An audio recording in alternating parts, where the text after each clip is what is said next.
આપણા માટે હંમેશા સામેવાળી વ્યક્તિનો જે ઓપિનિયન છે ને એ ખૂબ જ મહત્વનો હોય છે.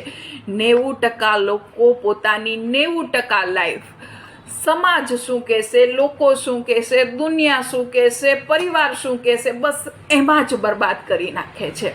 એક નાની અમથી વાર્તા ધ્યાનથી સાંભળજો. સમુદ્ર કિનારે એક બાળક ખૂબ જ મસ્તીમાં રમતું હોય છે.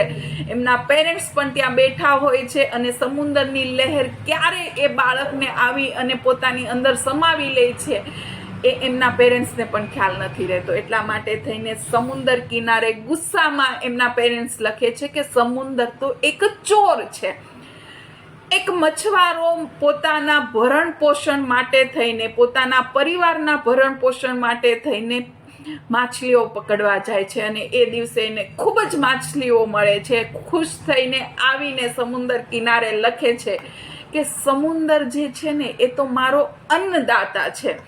એક કપલ્સ ફરવા માટે આવ્યું હોય છે અને ત્યારે અચાનક જ સમુદ્રની લહેરો ઉછળીને આવતી હોય છે અને એમાંનું એક એમની જે પત્ની છે, એમનું જે પાર્ટનર છે, એમને થપ્પડ એવી લાગે છે કે પથ્થર સાથે ભટકાઈ જાય છે અને એ ત્યાં જ મૃત્યુ પામે છે. એટલે એમનો પતિ ત્યાં લખે છે કે સમુદ્ર જે છે ને એ તો ખૂની છે.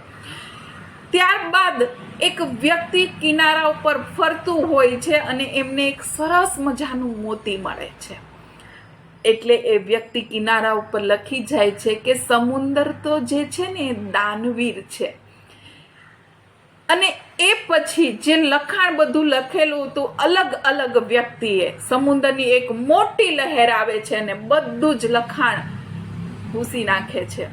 તમે વિચાર કરો, જેટલા અલગ અલગ વ્યક્તિઓ એટલી અલગ અલગ રાય. સમુદ્રને કોઈ જ ફર્ક નહોતો, બસ એને તો માત્ર એમની એક લહેર આવી અને બધું જ ભૂસી કાઢ્યું.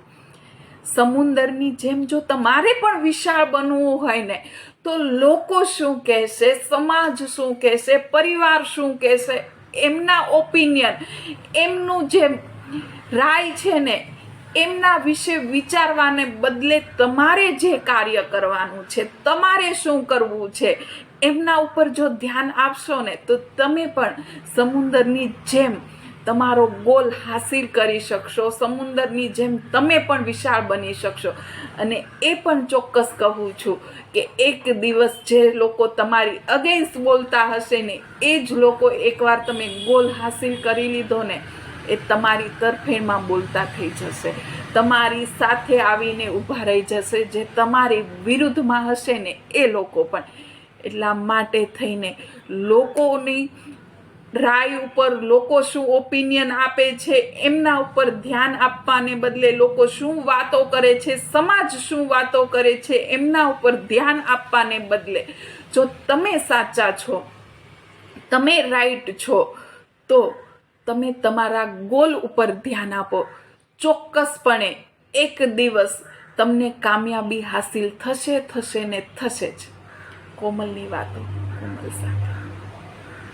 મારો જો આ વિડીયો ગમ્યો હોય ને તો આવી જ એક નવી સ્ટોરી સાથે હું ફરી તમારી પાસે આવીશ. એટલા માટે થઈને આ પેજને ફોલો કરવાનું, સબસ્ક્રાઈબ કરવાનું, કોમેન્ટ કરવાનું ને હા, શેર કરવાનું ના ભૂલતા.